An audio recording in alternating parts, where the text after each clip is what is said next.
Halo semua, selamat datang. Di kesempatan ini saya akan membawakan sebuah alur cerita manhwa yang mungkin kalian suka. Oke, gak perlu lama-lama. Kita langsung ke videonya. Di suatu tempat di Pavilion Demon Sage, terlihat dua kakek-kakek yang dijuluki Evilder keempat Potion Demon dan Twin Medical Sage. Diketahui mereka adalah salah satu dari Four Great Evils, dan seorang pemuda yang bernama Jin Sohan. Oke, kita flashback dulu ya, biar kalian tahu kenapa Jin Sohan ingin mencari klan Sword Dance. Sebelum Jin Sohan dijadikan murid Potion Demon, pada masa kecilnya Jin Sohan dirawat oleh klan Sword Dance, namun Potion Demon yang mengetahui karakteristik fisik khusus Jin Sohan. Dia menculiknya dan menjadikannya sebagai bahan eksperimen sebelum menjadikannya sebagai murid. Oke, kita lanjut. Setelah 10 tahun berlatih dan menjadi eksperimen gurunya, Jin Sohan meminta izin untuk mengunjungi klan Sword Dance. Namun gurunya berpikir, apa mungkin klan yang udah merawatnya di masa kecil masih ada di sana, tepatnya di daerah Western Dark Road. Sebelum pergi, Potion Demon dan Twin Medical Sage memberikan senjata mereka kepada Jin Sohan, yang berbentuk pedang kembar bernama Twin Moon dan sebuah kipas yang bernama Asian Fan. Setibanya di Western Dark Road, Jin Sohan pun teringat saat-saat dia masih bersama klan Sword Dance. Meskipun tempat yang dilihatnya sudah berubah, ada satu tempat yang tidak berubah bernama Lost Man Christet. Setibanya di sana, saat Jin Sohan masuk ke dalam Lost Man Christet, pengunjung yang ada di dalam berikan tatapan yang mengisyaratkan, kalau tempat ini adalah tempat yang tidak orang bisa masuk dengan seenaknya. Ditambah Jin Sohan pun memakai pakaian hitam yang melambangkan sebuah tantangan. Pemilik Lost Man Christet, yang bernama Do Geon adalah salah satu orang yang dikenal Jin Sohan saat dia berada di klan Sword Dance dulu. Sekelompok orang yang berada di sana, bertanya kepada Jin Sohan tentang keperluannya datang ke tempat tersebut. Jin Sohan pun menjawab, hanya untuk pulang ke kampung halamannya untuk bertemu orang-orang yang ada di klan Sword Dance. Setelah mengetahui tujuan Jin Sohan, sekelompok orang tersebut terus mengolok-olok klan Sword Dance sampai Jin Sohan pun marah. Namun demi mendapatkan informasi mengenai klan Sword Dance, Jin Sohan menahan amarahnya. Jin Sohan bertanya kepada sekelompok orang tersebut, apa yang terjadi kepada klan Sword Dance. Seseorang dari kelompok tersebut menceritakan bahwa klan Sword Dance hancur karena sekte Asblood. Diketahui sekte Asblood adalah sekte kriminal, dan diketahui pula klan Sword Dance adalah klan yang dihuni wanita-wanita yang terkenal akan kecantikannya. Oh, jadi intinya, kenapa sekte Asblood ini ingin menghancurkan klan Sword Dance itu karena ingin mendapatkan para wanita yang ada di klan Sword Dance tersebut. Oke, kita lanjut. Setelah kehancuran klan Sword Dance, ketua sekte Asblood mengambil beberapa wanita yang diincarnya. Kemarahan Jin Sohan pun semakin meluap. Setelah tahu apa yang terjadi kepada klan Sword Dance, orang tersebut merasakan hal yang menakutkan yang terpancar dari Jin Sohan. Dengan tergesa-gesa, dia pun ingin segera pergi meninggalkan jamuan tersebut. Namun sebelum pergi, Jin Sohan menanyakan hubungan mereka dengan sekte Asblood. Dengan terbata-bata dia mengatakan kalau dia dan saudaranya tidak ada sangkut paut dengan sekte Asblood. Berbeda terbalik dengan orang yang ada di belakangnya, yang bernama Jae Guang, dia memberikan informasi lebih mengenai klan Sword Dance. Dia berkata, apa kau tahu orang yang bernama Du Yang? Hari itu, Du yang sebelumnya sudah pergi untuk melakukan suatu tugas sehingga dia tidak ikut tewas dalam pertempuran tersebut. Dan berkat itu, sekte kami dapat menyekap Du yang di suatu tempat yang sunyi. Kemarahan Jin Sohan pun tak terbendung lagi. Dengan sepasang sumpit, Jin Sohan melemparkannya ke arah Jae Guang dan rekannya, dengan seketika mereka pun mati. Melihat rekannya mati, orang tersebut merasa ketakutan dan tak lama dia pun mati terkena tusukan pedangnya sendiri. Do Geon yang melihat kejadian tersebut merasa terkejut dikarenakan mereka mati sebelum sempat melakukan apapun. Jin Sohan pun menanyakan kepada Do Geon, kenapa dia tidak mengenalinya. Do Geon pun merasa kebingungan, karena dia belum pernah melihat pemuda dengan paras seperti itu sebelumnya. Namun ketika dia melihat matanya, dia teringat dengan anak kecil yang dulu ia kenal yang bernama Mong. Jin Sohan pun membenarkan hal tersebut, karena sebelum Jin Sohan menjadi murid Potion Demon, dia dipanggil Mong saat berada di klan Sword Dance. Do Geon menceritakan, ketika pada saat Jin Sohan menghilang, klan Sword Dance selalu mencarinya dengan waktu yang cukup lama, sebelum klan Sword Dance mengalami kehancuran. Jin Sohan bertanya tentang kebenaran yang sekelompok orang tersebut bicarakan, dan Do Geon pun membenarkan apa yang mereka katakan. Setelah mengetahui kebenarannya, Jin Sohan pun pergi ke tempat di mana dulu tempat tersebut adalah tempat kumpulnya klan Sword Dance yang telah berubah sekarang menjadi tempat bordir.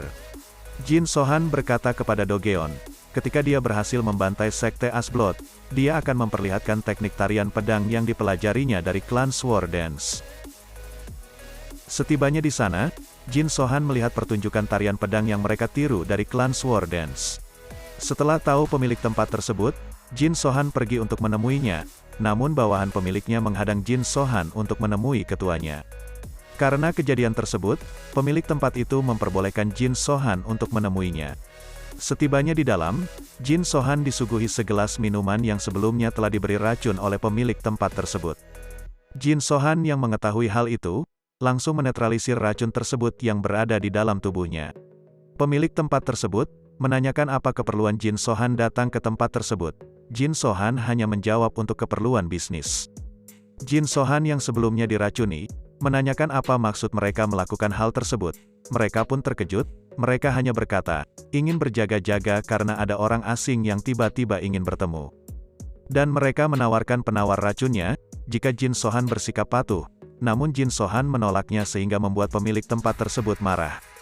Namun Jin Sohan langsung mengeluarkan auranya yang berkontaminasi dengan racun, sehingga membuat pemilik tempat tersebut dan anak buahnya terjatuh. Pemilik tempat tersebut merasa kebingungan akan hal yang sudah terjadi. Dia bertanya kepada Jin Sohan, kenapa dia melakukan hal tersebut. Jin Sohan menjawab, hanya membalas apa yang sudah dia terima. Pemilik tempat tersebut pun memperingati Jin Sohan, kalau dia macam-macam dengannya, Sekte Asblood tidak akan diam. Dia mengatakan, kalau dia berasal dari Sekte Asblood, dan tempat tersebut merupakan milik dari Sekte Asblood, dia berpikir kalau Jin Sohan tidak akan macam-macam dengannya karena dia berasal dari sekte tersebut. Namun Jin Sohan berkata, grup Crescent Moon, Sword Dance, seketika dia pun terkejut dengan apa yang dia dengar. Dia berpikir, kenapa Jin Sohan mengungkit nama itu? Jin Sohan berkata, dulu, tempat ini adalah tempat berkumpulnya orang-orang yang berada di klan Sword Dance sebelum menjadi tempat bordir. Di sisi lain, anak buah pemilik tersebut mendapatkan kesempatan untuk menyerang Jin Sohan. Jin Sohan yang menyadari serangan tersebut menangkis serangan itu dengan santai. Jin Sohan mengatakan kepadanya, jika dia ikut campur lagi, maka nyawanya akan hilang. Hal serupa pun didapatkan pemilik tempat tersebut. Sebelum serangannya mengenai Jin Sohan terlebih dahulu menebasnya, pemilik tempat tersebut pun seketika mati bersimbah darah. Bawahannya yang melihat kejadian tersebut, hanya bisa diam. Di sini diketahui nama dari bawahan pemilik tempat tersebut adalah Cho Sahyok. Jin Sohan berkata kepadanya, kalau dia menyerang, maka nasibnya akan sama seperti pemilik tempat tersebut. Oke, karena sekarang sudah tahu namanya Cho Sahyok, kita panggil dengan nama tersebut. Cho Sahyok hanya bisa terdiam karena ketakutan. Jin Sohan berkata kepada Cho Sahyok, mulai sekarang tempat tersebut akan dia ambil alih, dan untuk melancarkan hal tersebut, Jin Sohan membutuhkan kerjasamanya. Cho Sahyok berkata, apa itu berarti kau akan membiarkanku hidup? Jin Sohan menjawab, itu tergantung pada sikap yang kau tunjukkan padaku. Cho Sahyok yang ketakutan, tidak ada pilihan selain mengikutinya. Cho Sahyok bertanya, apa yang harus dia lakukan? Jin Sohan hanya menjawab, kau cukup lakukan apa yang aku perintahkan. Jin Sohan melemparkan pil racun, dan menyuruh Cho Sahyok memakannya. Cho Sahyok berpikir, jika dia menolak menelan pilnya, Jin Sohan akan langsung membunuhnya, seperti yang terjadi kepada pemilik tempat tersebut yang dulu. Dengan terpaksa, Cho Sahyok menelan pil tersebut. Jin Sohan mengatakan kepada Cho Sahyok, kalau pil racun itu tidak bisa dinetralisir bahkan oleh Sekte Asblood pun kecuali dirinya. Jin Sohan meminta kunci penyimpanan kepada Cho Sahyok, karena Jin Sohan tahu di tempat itu ada tempat pelelangan. Maka, kemungkinan besar pasti ada tempat penyimpanan. Setelah mendapatkan kunci tersebut, Jin Sohan pergi ke tempat penyimpanan. Setibanya di sana, Jin Sohan mendapati tanaman ginseng yang berumur ratusan tahun. Jin Sohan pun mengambilnya untuk dia serap saat berkultivasi. Selagi berkultivasi, tak terasa hari mulai terang. Cho Sahyok pun datang untuk membangunkan Jin Sohan. Jin Sohan bertanya kepada Cho Sahyok tentang berapa lama waktu yang dibutuhkan Sekte Asblood untuk menyadari soal kejadian kemarin. Cho Sahyok menjawab 2-3 hari. Jin Sohan memerintahkan kepada Cho Sahyok untuk memanggil seluruh karyawan dan memberikan pesannya kepada mereka. Jika ada, siapapun karyawan bordir yang ingin pulang atau keluar, maka biarkan mereka. Cho Sahyok berpikir, kalau Jin Sohan ingin menjatuhkan tempat bordir yang baru dia ambil. Jin Sohan mengatakan kepada Cho Sahyok, kalau ada karyawan yang ingin pergi ke tempat asalnya, Jin Sohan menyuruh Cho Sahyok untuk memberikan 10 kali lipat dari bayaran mereka biasanya. Cho Sahyok pun berkata, kalau hal itu dilakukan, untuk menyanggupi hal tersebut maka uang Sekte Asblot pun akan tersentuh. Di sini, Cho Sahyok memberitahukan kepada Jin Sohan kalau Sekte Asblot telah mendiversifikasikan dana mereka ke sejumlah tempat. Dan bordir ini adalah tempat sebagian besar uang mereka. Dan setelah tahu hal tersebut, Jin Sohan menaikkan bayaran karyawan mereka menjadi 20 kali lipat untuk setiap orang. Next kita lanjut di part selanjutnya. Terima kasih.